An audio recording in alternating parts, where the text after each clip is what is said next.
قربانی کرنے والے کو قربانی کے جانور کے ہر بال کے بدلے میں ایک نیکی ملتی ہے.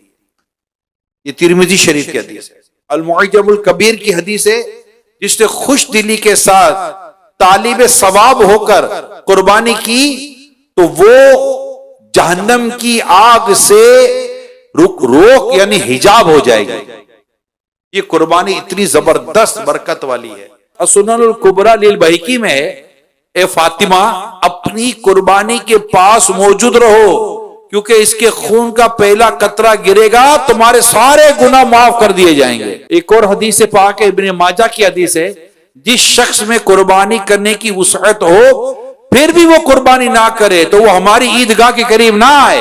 قربانی کرنے کی ترغیب موجود ہے، قربانی کرنے کا ثواب موجود ہے، قربانی کرنے کی یہاں رغبت بھی دلائی گئی ہے، اور قربانی نہ کرنے کے تعلق سے بھی ہمیں یہاں پر بیان کیا گیا ہے. تو میرے پیارے اسلامی بھائیوں، اللہ پاک ہم سب کو خوش دلی کے ساتھ قربانی کرنے کی توفیق عطا فرمائے.